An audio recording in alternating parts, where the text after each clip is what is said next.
Hi friends, नमस्ते। कैसे हैं आप लोग। और आज की वीडियो में हम बात करने वाले हैं, ऐसे मैं कॉमन सिम्टम आपसे शेयर करने वाले हूँ। जो बेबी बॉय कंसीव किया है तो अक्सर आप में ये सिम्टम नज़र आते हैं, मैक्सिमम लेडीज़ के केस में देखने को मिलता है।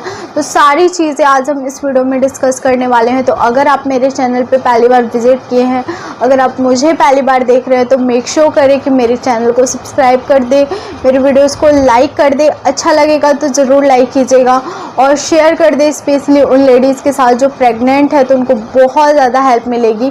तो चलिए फिर बिना देरी की वीडियो स्टार्ट करते हैं। सबसे पहला जो चीज़ है जो मेरी प्रेगनेंसी में हर कोई नोटिस करता था, वो ये था कि मेरे पेट के साइज़ को लेके मेरा पेट बहुत ज़्यादा बड़ा और बहुत ज़्यादा लंबा पेट निकला था। यहाँ पे मैं फ़ोटो लगा दूँगी, अगर होगा मेरे पास तो मैं लगा दूँगी कि मेरा पेट कितना लंबे आकार में निकला था। तो आप देख सकते हैं कि प्रेगनेंसी वाला पेट मेरा शुरू से ही लंबे आकार में था। स्पेशली जब मैं अपनी बहन को, रिलेटिव में, अगर मैं सामने से फ़ोटो क्लिक करके, जब मेरा छोटा पेट था 4-5 मंथ चल रहा था, तो अगर मैं सामने से फ़ोटो क्लिक करके देती थी तो वो लोग बता देती थी कि हाँ तुम्हें बॉय होगा।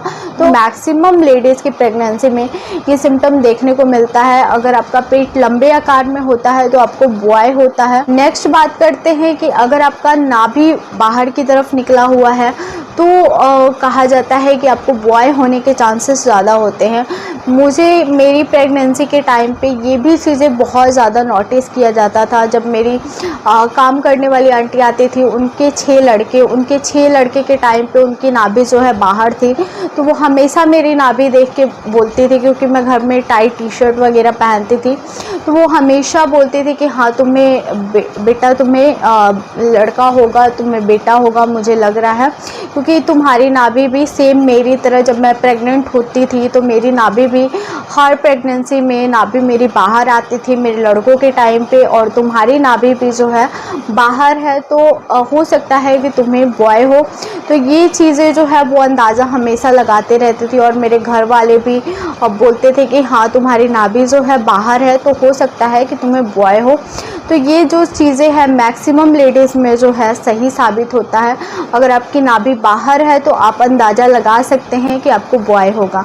नेक्स्ट जो सिम्टम होता है, मेरे पैर, जनरली मेरे पैर बहुत ज़्यादा फटते हैं, बिना मैं स्लीपर का चल नहीं सकती। और मेरी फर्स्ट प्रेगनेंसी में भी जब मैंने बेबी गर्ल कंसीव किया था तो वैसे ही फटते थे मेरे पैर। लेकिन जब मैंने सेकंड प्रेगनेंसी कंसीव किया था तो मैं बिल्कुल केयर नहीं करती थी अपने पैरों का, यहाँ तक कि मैं स्लीपर पहन के भी घर में नहीं चलती थी।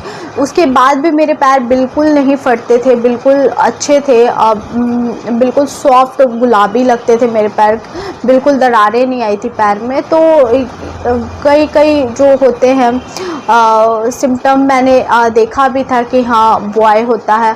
और मेरी जो घर वाले हैं वो भी बोलते थे कि हाँ तुम्हारे पैर तो आजकल बहुत सही हो गए, तुम तो स्लीपर नहीं पहनती, ऐसे ही चलती हो, फिर भी तुम्हारे पैर अच्छे हैं।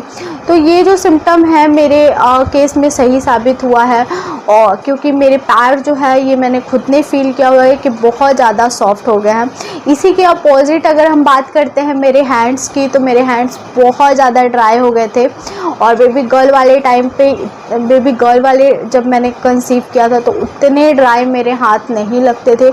उस टाइम पे नॉर्मल थे, जैसे मेरा हाथ है वैसा ही था, लेकिन इस टाइम पे एक्सट्रीमली ड्राई हो गया था। और बार बार हमेशा मॉइस्चराइजिंग की मुझे ज़रूरत पड़ती थी, और बहुत ज़्यादा ड्राई हो गया था। कई बार मेरे हस्बैंड भी बोलते थे तुम्हारी गर्दन काली हो गई है, तुम केयर नहीं करती, तुम्हारे हैंड्स ड्राई हो रहे हैं। तो पता नहीं क्या होता था, स्क्रब कर लो, कितने भी मॉइस्चराइज़र लगा लो, लेकिन वैसा का वैसा ही रहता था, कोई फ़र्क नहीं पड़ता था। तो ये सारे जो है प्रेगनेंसी के सिम्टम होते हैं। अगर आपके साथ भी ऐसा हो रहा है तो आप अंदाज़ा लगा सकते हैं कि आपको गर्ल होने वाला है या फिर बॉय होने वाला है। आपको मैक्सिमम गर्ल वाले सिम्टम अगर मैच कर रहे हैं तो आपको गर्ल होने के चांसेस ज़्यादा होते हैं। अगर बॉय होने के ज़्यादा सिम्टम मैच करते हैं तो आपको बॉय होने के चांसेस ज़्यादा हैं। हेयर है बरसात में बहुत ज़्यादा झड़ते हैं, लेकिन उस टाइम पे बिल्कुल नहीं झड़ते थे, बहुत अच्छे हेल्दी फील होते थे। वो चाहे जिस भी कारण से हो, खाने की वजह से हो, सबकी वजह से हो, तो मेरे हेयर बहुत ज़्यादा अच्छे हो गए थे। आई होप आपको आज की वीडियो बहुत ज़्यादा पसंद आई होगी। अगर हाँ तो मेरी वीडियो को थम्स अप ज़रूर दीजिएगा। सब्सक्राइब कीजिए नीरू ब्यूटीफुल कॉर्नर को और भी अच्छे और इंटरेस्टिंग वीडियो के लिए। मुझे इंस्टाग्राम पे ज़रूर फॉलो कीजिए, वहाँ पे मैं रील्स और फैशन वीडियोस लाइफ अपडेट डालती हूँ, तो आपको बहुत मज़ा आएगा। तो चलिए फिर मिलते हैं एक नए और इंटरेस्टिंग वीडियो के साथ। तब तक के लिए बाय फ्रेंड्स, लव यू।